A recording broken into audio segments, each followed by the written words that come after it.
Hello friends, ಎಲ್ಲರಿಗೂ ನಮಸ್ಕಾರ.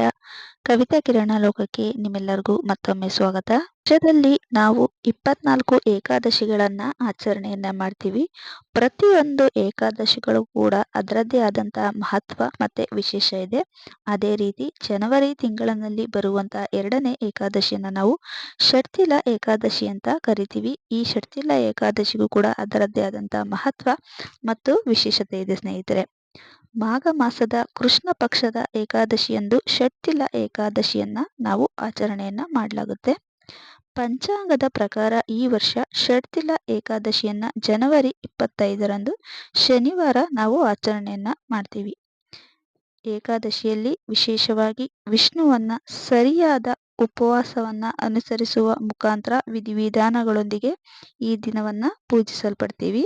ಹಾಗಾದ್ರೆ ಈ ಷಟ್ತಿಲ ಏಕಾದಶಿಯ ಶುಭ ಮುಹೂರ್ತ, ಹಾಗೆಯೇ ಉಪವಾಸ, ಪೂಜಾ ವಿಧಾನ, ಹಾಗೆಯೇ ಮಂತ್ರ ಸಹಿತ ಸಂಪೂರ್ಣ ಮಾಹಿತಿನ ಇವತ್ತಿನ ವಿಡಿಯೋದಲ್ಲಿ ತಿಳ್ಕೊಳ್ಳೋಣ ಸ್ನೇಹಿತರೆ.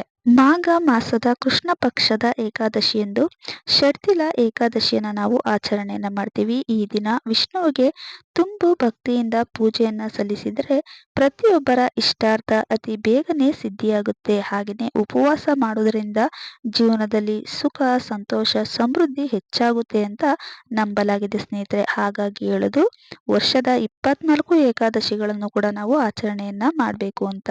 ಹಾಗಿದ್ರೆ ಷಟ್ತಿಲ ಏಕಾದಶಿಯ ಶುಭ ಮುಹೂರ್ತವನ್ನ ನಾವು ತಿಳ್ಕೊಳ್ಳೋಣ. ಈ ವರ್ಷ ಷಟ್ತಿಲ ಏಕಾದಶಿಯನ್ನ ಜನವರಿ 25ರಂದು ನಾವು ಆಚರಣೆಯನ್ನ ಮಾಡ್ತೀವಿ. ಪಂಚಾಂಗದ ಪ್ರಕಾರ ಏಕಾದಶಿಯ ತಿಥಿ ಜನವರಿ 24ರಂದು ಅಂದ್ರೆ ಶುಕ್ರವಾರ ಸಂಜೆ 7:25 ಪ್ರಾರಂಭವಾಗಿ ಜನವರಿ 25ರಂದು ಅಂದ್ರೆ ಶನಿವಾರ ರಾತ್ರಿ 8:31 ಇದು ಮುಕ್ತಾಯವಾಗುತ್ತೆ.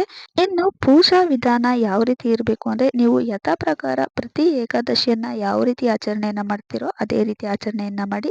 ಅಂದ್ರೆ ಬೆಳಿಗ್ಗೆ ಬೇಗನೆ ಎದ್ದೇಳಬೇಕು, ಸ್ನಾನವನ್ನ ಮಾಡಬೇಕು, ದೇವರ ಕೋಣೆಯನ್ನ ಸ್ವಚ್ಛಗೊಳಿಸಿ ಶ್ರೀಹರಿಗೆ ಜಲಾಭಿಷೇಕವನ್ನ ಮಾಡಬೇಕು, ಭಗವಂತನಿಗೆ ಪಂಚಾಮೃತ ಮತ್ತು ಗಂಗಾಜಲದಿಂದ ಅಭಿಷೇಕವನ್ನ ಮಾಡಬೇಕು. ಹಾಗೆಯೇ ಭಗವಂತನಿಗೆ ಶ್ರೀಗಂಧ, ಹಳದಿ ಹೂಗಳನ್ನ ಅರ್ಪಿಸಿ ಧೂಪ ದೀಪ ನೈವೇದ್ಯವನ್ನ ತೋರಿಸಿ ಉಪವಾಸದ ಸಂಕಲ್ಪವನ್ನ ನಾವು ಮಾಡಿಕೊಂಡು ಷಟ್ತಿಲ ಏಕಾದಶಿಯ ದಿನ ನಾವು ಇಡೀ ದಿನ ಉಪವಾಸವಿದ್ದು ವಿಷ್ಣುವನ್ನ ಆರಾಧನೆಯನ್ನ ಮಾಡಬೇಕು. ದೀಪ ಧೂಪ ನೈವೇದ್ಯ ಮಹಾಮಂಗಳಾರತಿಯಿಂದ ನಾವು ಭಗವಾನ್ ವಿಷ್ಣುವನ್ನ ತುಂಬು ಭಕ್ತಿಯಿಂದ ಇಡೀ ದಿನ ಉಪವಾಸವಿದ್ದು ಪೂಜೆಯನ್ನ ಮಾಡಬೇಕು. ಅದೇ ರೀತಿ ನಾವು ಪೂಜೆಯನ್ನ ಮಾಡುವಂತಹ ಸಂದರ್ಭದಲ್ಲಿ ಓಂ ನಮೋ ಭಗವತೆ ವಾಸುದೇವಾಯ ಎಂಬ ಮಂತ್ರವನ್ನು ಕೂಡ ನಾವು ಪಠಿಸ್ತಾ ಬರಬೇಕು. ವಿಷ್ಣು ಮತ್ತು ಲಕ್ಷ್ಮಿಗೆ ಭಕ್ತಿಯಿಂದ ಆರತಿಯನ್ನ ಮಾಡಬೇಕು. ಹಾಗೆಯೇ ದೇವರಿಗೆ ತುಳಸಿ ಎಲೆಗಳ ಜೊತೆಗೆ ಪ್ರಸಾದವನ್ನ ನಾವು ಅರ್ಪಿಸಬೇಕು. ಪೂಜೆಯ ಕೊನೆಯಲ್ಲಿ ಭಕ್ತಿಯಿಂದ ಪ್ರಾರ್ಥಿಸಿ ನಾವು ನಮ್ಮ ಕೋರಿಕೆಗಳು ಏನಿದೆ ಅದೆಲ್ಲವೂ ಕೂಡ ಭಗವಂತನ ಹತ್ರ ನಾವು ಬೇಡ್ಕೊಂಡು ಕೊನೆಯಲ್ಲಿ ಮಹಾಮಂಗಳಾರತಿಯನ್ನ ಮಾಡಬೇಕು. ಈ ರೀತಿ ಇಡೀ ದಿನ ನಾವು ವಿಷ್ಣುವನ್ನ ನಾವು ವಿಧಿವಿಧಾನಗಳ ಪ್ರಕಾರ ಉಪವಾಸವಿದ್ದು ಪೂಜೆಯನ್ನ ಮಾಡಬೇಕು. ಹಾಗೆಯೇ ನಾವು ಆದಷ್ಟು ಈ ದಿನ ಕೆಲವರಿಗೆ ಅಂದ್ರೆ ಅವಶ್ಯಕತೆ ಯಾರಿಗೆ ಇರುತ್ತೋ ಅಂಥವರಿಗೆ ನಮ್ಮ ಕೈಲಾದಷ್ಟು ದಾನವನ್ನ ಮಾಡಬೇಕು. ಆಗ ಈ ಒಂದು ಏಕಾದಶಿ ಮಾಡಿದ್ದಕ್ಕೂ ಸಂಪೂರ್ಣ ಫಲ ಅನ್ನೋದು ನಮಗೆ ಸಿಗ್ತಾ ಬರುತ್ತೆ ಸ್ನೇಹಿತರೆ.